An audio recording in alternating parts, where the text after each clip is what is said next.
Hi. So the MiniBrute 2 and the MiniBrute 2S, how do you decide between them? Well, first thing, everything that's going on from this line and above is exactly the same thing. The core sound engine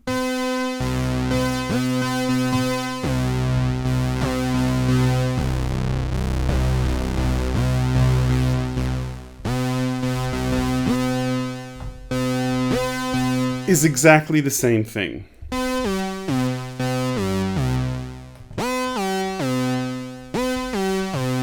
If there are any differences, it's just because how the knobs are tweaked, because this is an analog synthesizer, so every little movement matters. Now, if you want to learn more about this part and above, I created 2 in-depth videos about both of these synths, so check them out.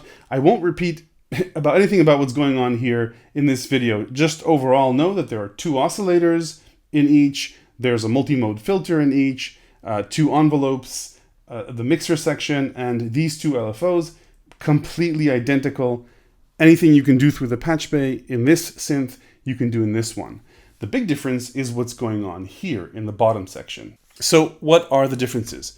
Well, first, in terms of playability, the MiniBrute 2 comes with 2 octaves of full-size keys and a pitch and mod wheel, which means it's a perfect fit for live play.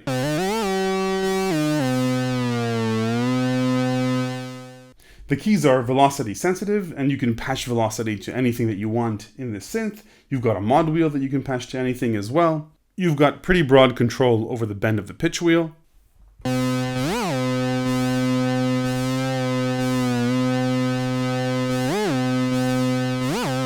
You can transpose 2 octaves up and 2 octaves down.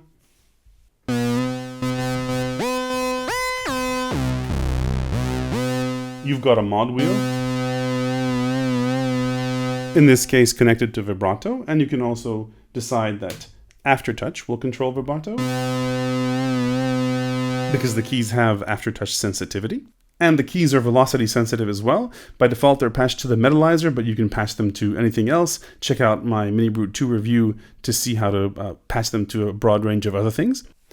The MiniBrute 2S, on the other hand, is more designed for sequencing than live play. You can play live using the pads,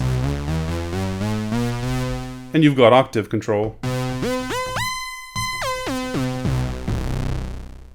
But if you want to play live, you're probably better off connecting a external keyboard to it. The key step, suspiciously by the way, is exactly the same size, will work fine for this or any other MIDI keyboard.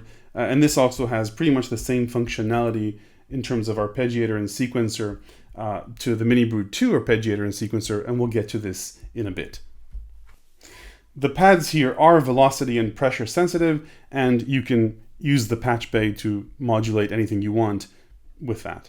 In terms of size, the MiniBrute 2 is obviously bigger, so the 2S has the size advantage, but if you're connecting an external keyboard to it, total size becomes more and it's less convenient. So the MiniBrute 2 is more of a live play creature, and the MiniBrute 2S is more of a sequencing beast. Both instruments have an arpeggiator built in.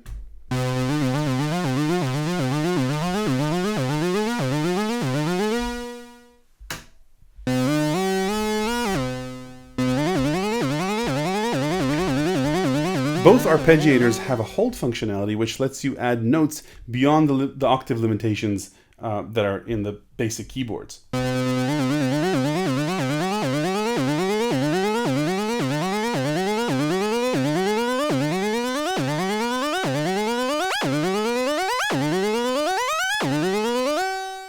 Same here, I can turn on hold and just keep adding notes. A cool little feature of the 2S is that once you have an arpeggiation you like, you can hit the record button and real-time record it into a sequence.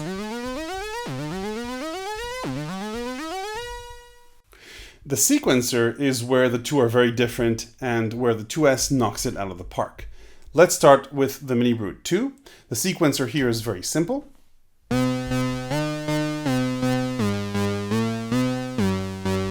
You can record note after note, you can tie notes together, and you can add rests.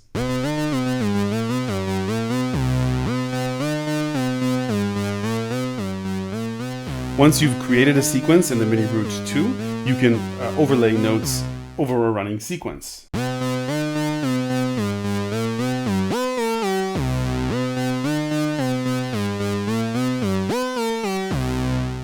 You also have the ability to add notes to a sequence and clear the notes that you added last, but that's pretty much it, a relatively basic sequencer.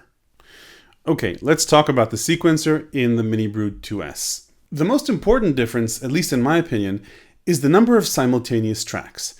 So in the MiniBrute 2, you have just one core track, but if you think of it behind the scenes, every step records 3 bits of information: the pitch, the gate, or how long a note is open, and velocity, how fast or how hard you press.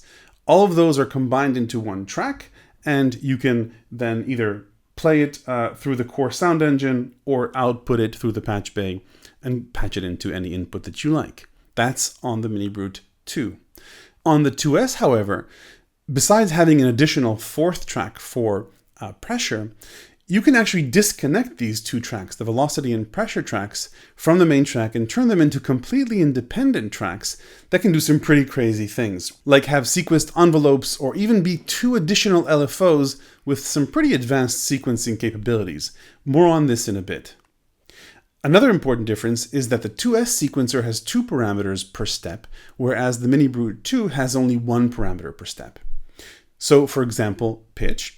The additional parameter besides note pitch is slide, and you can access that through the shift button. For gate, you can add anywhere between 2 to 4 ratchets per step.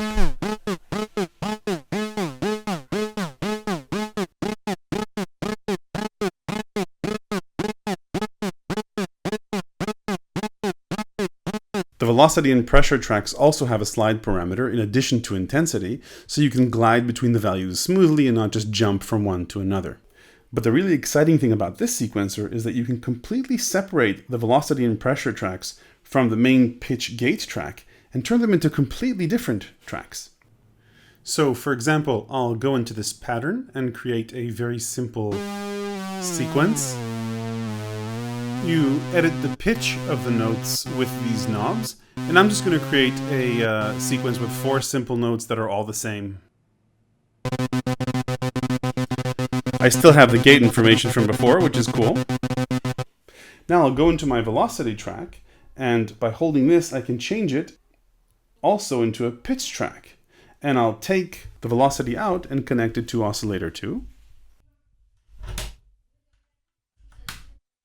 And now I'll create 4 steps here in velocity track number 2, and I can assign them to different notes. Let's say, do this. I can just go randomly to anything. Notice also that the velocity track is a different length than the pitch track, which of course I can fix. It can also be a different speed. So essentially, you can sequence the MiniBrute 2S paraphonically, which opens up a lot of possibilities. Now, each of these 2 tracks has additional options. They can become voltage range tracks, anywhere from 1, 2, 5, and 8 volts. And most interestingly, you can sequence envelopes anywhere you want, or trigger LFOs anywhere you want within the sequence. And the options are sine, triangle, a ramping saw, which you don't get in the standard LFOs, a regular sawtooth, square, and sample and hold, which is random. So basically you get 2 additional tracks which can be either AD envelopes or LFOs in addition to whatever is going on the top half, modulating anything you want in this synth or any other modular gear that the 2S is connected to. Now, I've demonstrated these sequencing options quite extensively in my review of the MiniBrute 2S, so check the link below to see these sequencer options in action. Aside from step sequencing, you can also record what you're playing in real time.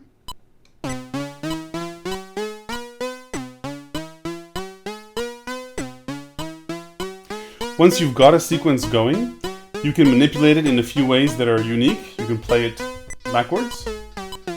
I'll shut off the metronome. Or back and forth. Randomly.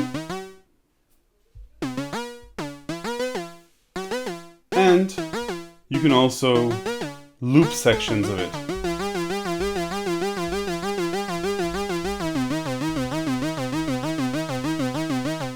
So a lot of nice additional sequencing and live playback functionality here that you don't get in the MiniBrute 2. A few more small differences. In the MiniBrute 2, you have a tempo rate knob, which means you can't set a specific value if you want to. You can set a specific tempo using an external source. On the other hand, on the MiniBrute 2S, you have a display, so when you set the tempo, you can see exactly what it's at. A few more minor differences. There are only 4 time divisions here, whereas there are 8 here, because it includes triplets for every step. And the MiniBrute 2S has scale functionality. So if I go back to my octave, minor, Dorian, Mixolydian, harmonic minor, blues, and a user scale that you can set with the Control Center software. In terms of number of sequences, the MiniBrute 2 can store up to 8 sequences of 64 steps each, whereas the MiniBrute 2S has 4 banks of 16 sequences, so 64 sequences total. The MiniBrute 2 also lets you chain up to 16 sequences, so potentially you could have sequences which are over 1,000 notes long, which is pretty impressive. So which is right for you? If you want something that's immediately playable and don't care for the extra sequencing and modulation options, then the MiniBrute 2 will work very well for you. You still get the same core sound engine and modular interoperability. For me personally, I find the sequencer of the 2S extremely exciting, and I'm willing to suffer the inconvenience of connecting an external keyboard to it. So overall, that's the comparison between the two. If you want a deep dive into each of them, please check out the individual reviews on this channel. I also have a few interesting clips about them coming up soon, so subscribe and stay tuned if you want to see more. If this video was useful, please hit the like button and hit me up in the comments section below if you have any questions. Thanks for watching.